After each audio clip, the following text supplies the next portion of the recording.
Sumber karisma diawali lewat personal meaning. Semakin kuat personamu, semakin kamu mudah untuk meraih simpati dari followermu. Jangan jadi orang cair. Orang cair itu sering kejebak dengan kecairannya sendiri. Mengaji Hening bersama Dr. Fahrudin Faiz. Mari kita simak. Dari mana datangnya karisma? Ya yang jelas dari, kalau bahasanya personal meaning. Pemaknaan diri secara personal. Sumbernya banyak. Ini bagi kalian yang merasa krisis identitas, sedang bingung memaknai dirimu sendiri, konsep personal meaning ini bisa kalian pakai. Yang pertama apa? Konsep diri. Konseplah dirimu. Jawablah pertanyaan, siapa aku? Awalnya dari situ. Kalau kamu bisa membangun personal meaning, nanti naik level ke sosok karismatik itu mudah. Tapi kalau tidak ada personal meaning, kamu tidak akan nyampe ke level karismatik. Makanya biasanya tokoh-tokoh karismatik itu diawali dari uzlah, diawali dari merenung, meditasi, refleksi. Untuk apa? Membangun personal meaning, dia sendiri harus membangun jati dirinya dulu.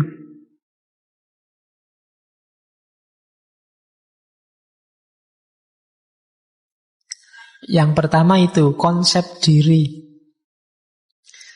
Konsep diri ini penting ya, semua orang harus punya. Kalau enggak, kamu enggak bisa mengembangkan dirimu. Kamu harus bisa jawab, siapa aku? Ciri-ciriku itu apa? Kelebihanku itu apa? Kalau kamu enggak bisa jawab ini, ya kamu enggak akan bisa naik kelas. Baik kelas individual maupun kelas sosialmu. Harus kenal. Ada kalanya personal meaning itu sifatnya warisan. Tidak apa-apa. Anak kiai loh, itu warisan. Mau gak mau kamu harus menanggung beban identitas sebagai putranya kiai. Anaknya guru, itu warisan. Keturunannya bangsawan loh, itu warisan. Mau gak mau beban itu kamu sandang. Jadikan modal untuk personal meaning. Itu muridnya wali loh. Itu juga warisan, jenisnya warisan. Jadi dapat dari orang lain, dari gurumu, itu warisan juga. Ini bisa membangun personal meaning, makna hidupmu. Ada kalanya personal meaning itu dibangun atas dasar altruistik. Dasar altruistik itu, altruisme itu kan lebih mementingkan orang lain daripada dirimu sendiri. Misalnya gini altruisme itu, aku ini bukan apa-apa, aku hanya pelayannya umat. Nah, itu sebenarnya membangun citra dirinya sendiri, membangun konsep dirinya sendiri dengan cara altruistik. Jadi yang didahulukan temannya. Aku ini hanya takmir, bukan dirinya tapi takmirnya yang disebut. Untuk menunjukkan bahwa dia lebih mementingkan pengabdian di masjid daripada kepentingannya sendiri. Itu namanya altruisme. Bisa juga untuk membangun personal meaning. Aku ini kan hanya penggembala umat. Kan ada yang kayak gitu. Itu altruistik. Silahkan dipakai untuk personal meaning. Ada yang berasal dari budaya atau tradisi. Aku ini orang Jawa loh, mbok sing Jawani. Nah, itu membangun personal meaning dari aspek budaya dan tradisi.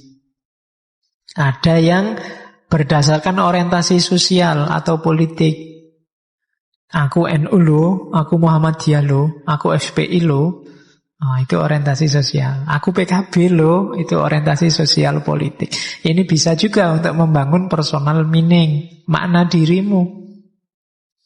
Siapa kamu? Atau dari spiritualitas. Spiritualitas itu berarti kedalaman batinmu kamu gali sendiri. Atau formalisme agama. Atau hobimu, kesenanganmu. Aku ini pemancing loh, senengannya mancing persoalan. Aku ini itu hobimu, penulis loh. Aku ini pedagang loh, hobinya dagang, jualan. Kalau uangnya habis, celananya dijual, bajunya dijual. Ya, itu bisa juga untuk membangun personal meaning. Terus nilai, idealitas, itu pasti cara untuk membangun personal meaning. Ya saya bilang tadi, setiap orang harus punya ini. Nanti tokoh karismatik, pemimpin yang karismatik itu juga dia akan membangun personal meaningnya seputar hal-hal ini. Karena hal-hal inilah nanti yang jadi rujukannya setiap orang. Konsep diri, siapa dia, ada hubungan sama kerajaan Mojopahit apa enggak, itu warisan. Ada hubungannya sama pondok mana, itu warisan. Atau altruisme, seperti apa perjuangannya, dia egois apa enggak, mementingkan umat apa enggak, atau dari budaya mana, atau orientasi sosial politiknya dia Sunni apa Syiah. Nah, itu termasuk juga nanti hubungannya sama itu. Dan seterusnya. Jadi sumber karisma diawali lewat personal meaning. Semakin kuat personamu, semakin kamu mudah untuk meraih simpati dari followermu. Jangan jadi orang cair. Orang cair itu sering kejebak dengan kecairannya sendiri. Kamu NU apa Muhammadiyah apa HTI apa FPI? Wah, saya tidak di mana-mana. Wah, itu susah. Kamu membangun personal meaningmu agak susah. Mending tegas saja. Saya FPI. Wah, itu tegas namanya. Loh, personmu jelas, orang menyikapimu juga enak. Oh, berarti ini nanti pemimpin karismatik, calon pemimpin karismatik dari FPI kayak ini. Nah, itu jadi caranya begitu, membangun personal meaning. Aku adalah santri teladan. Nah, itu kan personal meaning namanya. Enak, identitasnya jelas. Tapi kalau identitasmu nggak jelas, saya mengalir aja lah Pak, saya ya susah, nggak mungkin jadi pemimpin kamu. Jadinya cuma follower. Ya kamu nanti yang ngikuti orang-orang yang karismatik tadi. Jadi ya monggo kalau mau cair, cuma ya resikonya kamu nggak akan jadi pemimpin, kamu hanya akan jadi follower. Oke, pemimpin itu yang karismatik, dia pasti visioner. Tidak ada pemimpin karismatik itu yang pasrah dengan keadaan. Tidak ada yang wes memang takdir ngene ya piye meneh. Kalau kayak gitu kamu tidak bakat jadi seorang karismatik. Dia harus visioner. Sesusah apapun, sesulit apapun kondisi hari ini, seorang karismatik tetap membayangkan masa depan yang lebih baik. Visioner itu berarti apa? Dia mampu besok akan kayak gini dan lebih baik. Caranya begini. Itu namanya visioner. Oke lah, sekarang aku cuma ngekos. Itu pun kos yang paling murah. Tidak apa-apa. Tapi 10 tahun lagi aku harus sudah punya apartemen sendiri. Caranya begini. Ya mungkin dengan usaha apalah, buka-buka toko Cino pakai apa gitu. Itu tidak visioner itu namanya. Jadi kemampuan untuk mengubah situasi.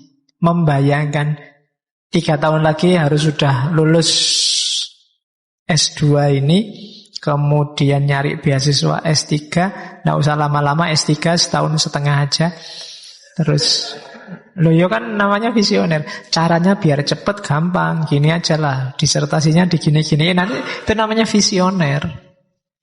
Jadi setahun setengah beres, selesai. Setelah itu baru keluar negeri. Nah, jadi TKI. Nah, iya kan gol. Nah, sementing sudah dokter tuh ya. TKI kalau sudah dokter mungkin kan posisinya beda. Oke, terus. Nah, seorang karismatik itu orientasinya masa depan. Jadi mikirnya selalu ke depan, tidak mikir ke belakang. Terus seorang yang karismatik dia bisa membedakan apa adanya dengan yang seharusnya.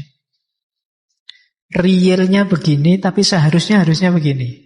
Itu pinter orang-orang semacam ini. Jadi kenapa dia punya idealisme? Orang yang tidak bisa membedakan sesuatu apa adanya dan sesuatu yang seharusnya, itu dia kejebak dua hal paling tidak. Yang pertama, pasrah total, atau idealisme yang tidak terkontrol.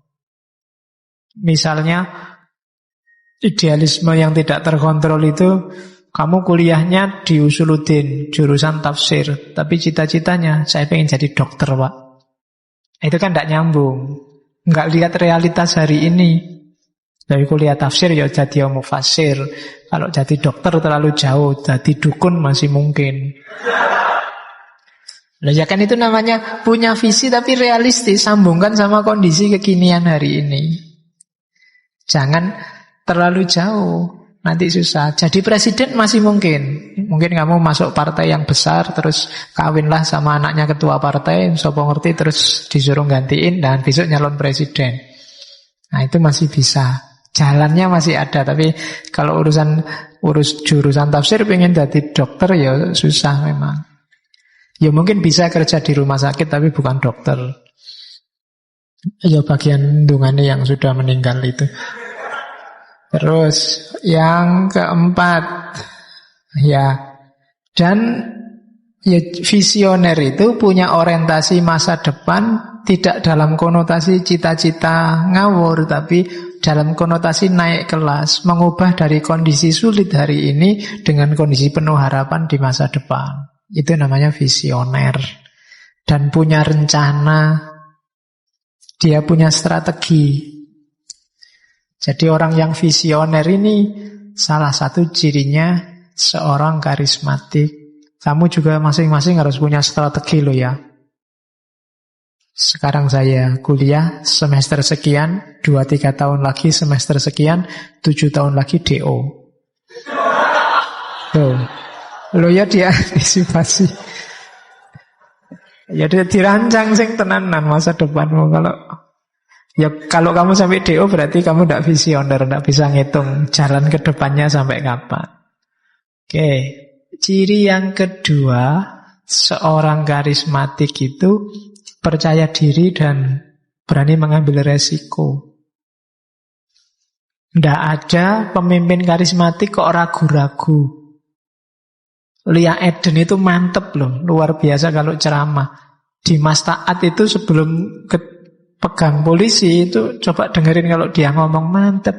Sampai profesor aja bisa ketipu. Itu percaya diri yang luar biasa. Tidak sembarangan bisa begitu. Saya pernah baca Lia Eden itu ngajak pengikutnya melakukan ritual membersihkan diri.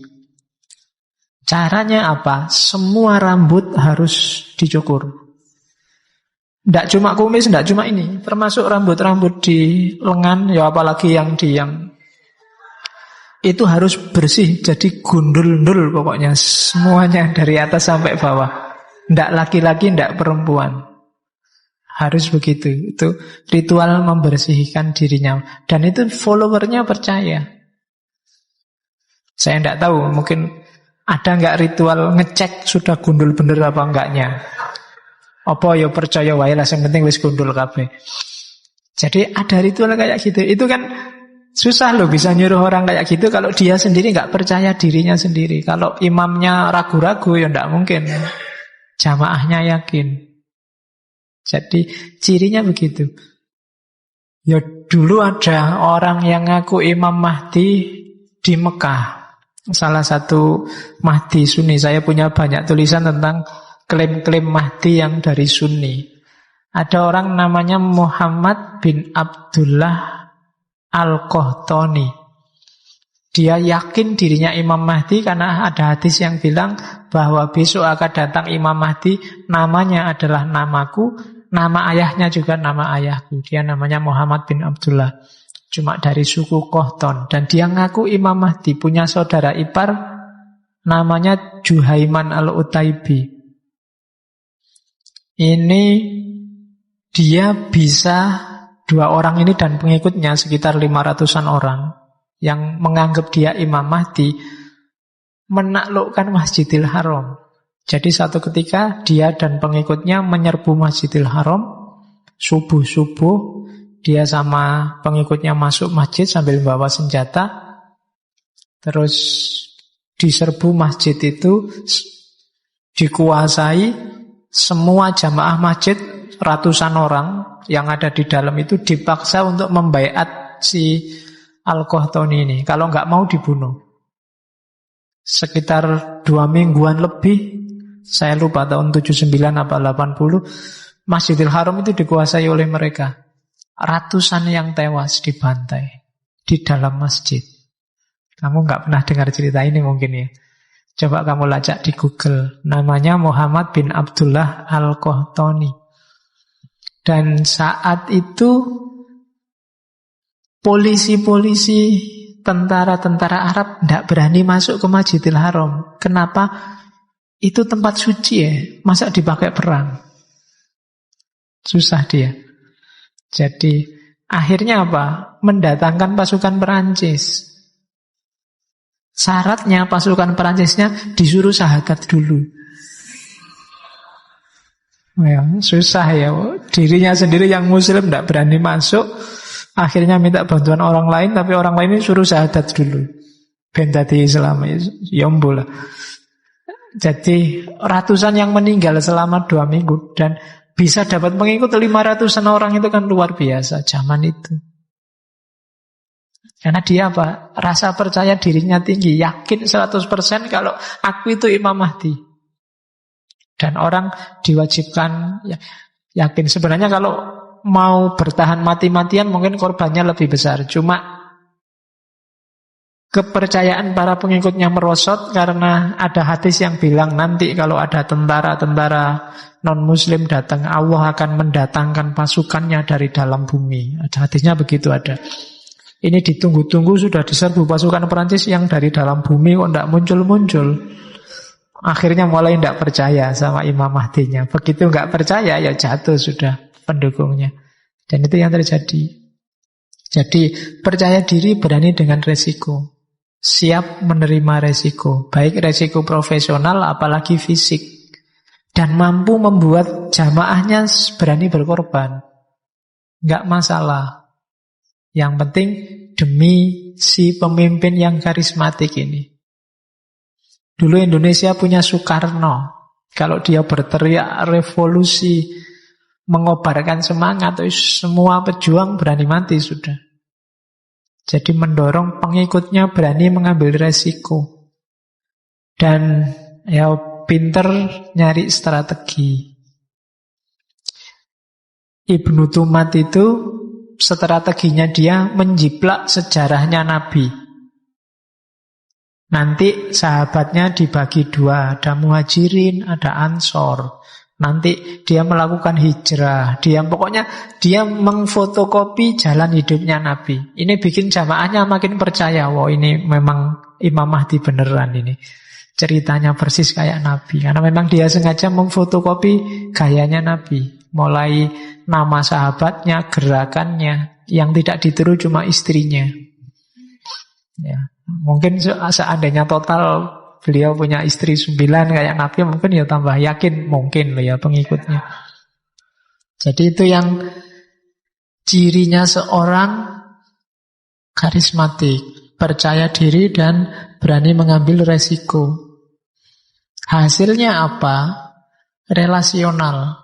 Jadi kekuatannya si karismatik, si Imam Mahdi ini ya pada pengikutnya. Ini namanya apa? Kekuatan relasional. Kekuatan ketika dia dihubungkan dengan pengikutnya. Kalau pengikutnya sudah nggak percaya lagi, ya selesai dia.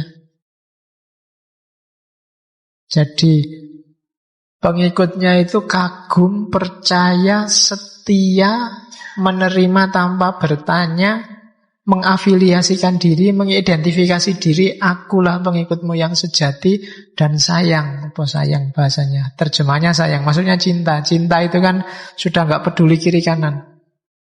Nggak peduli harus mundur dari MUI, nggak peduli harus dimarahi orang se-Indonesia, dikritiki. Yang penting imamku ini yang benar.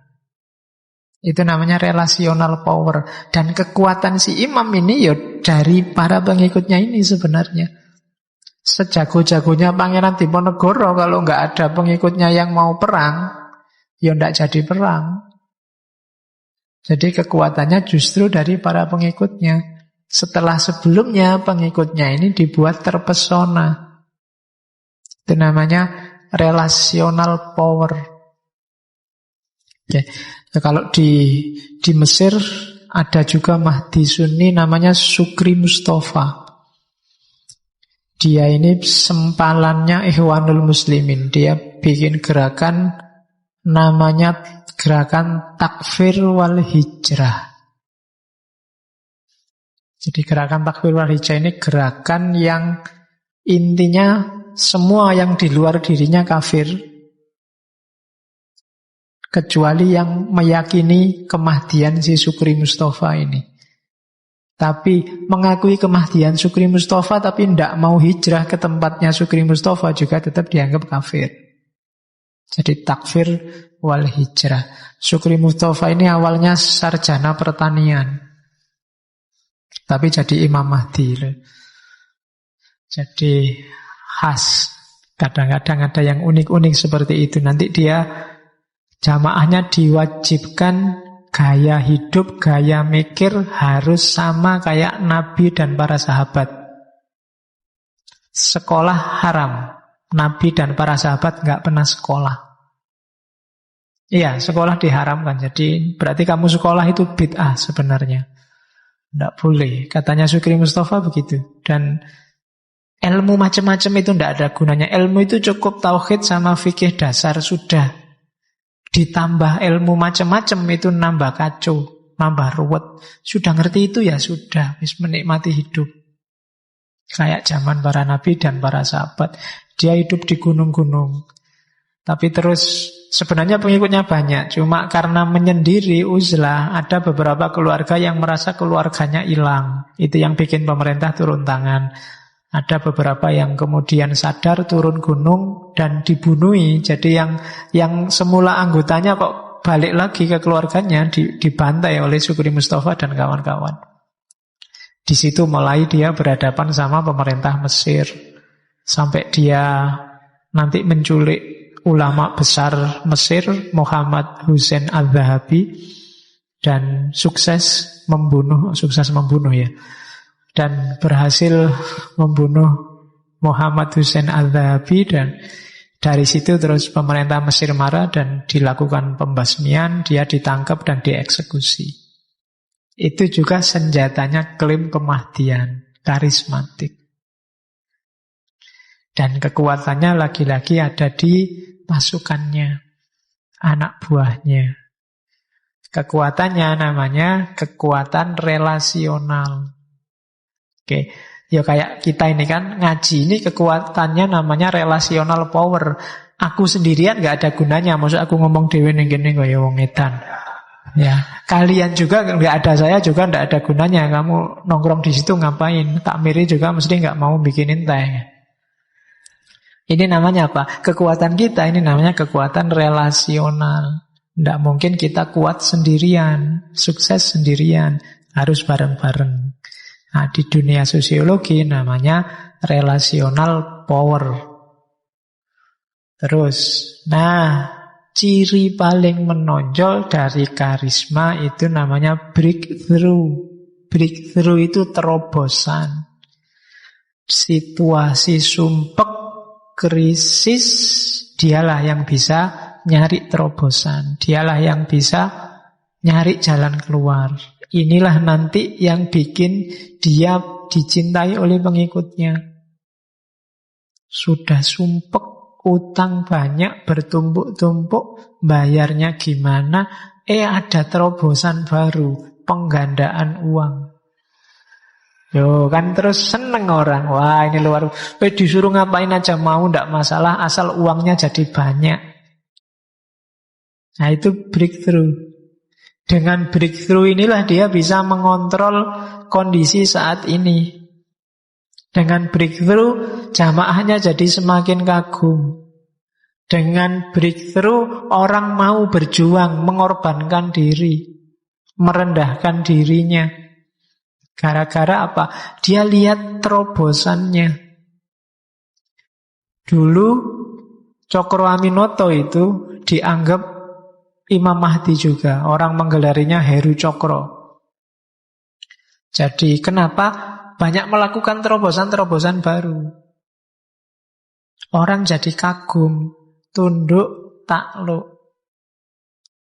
Cuma ya untungnya baik-baik. Makanya saya bilang di awal tadi, Weber belum membedakan ada karisma yang positif sama karisma yang negatif. Dia tidak ngomong ada karisma lurus dan karisma sesat.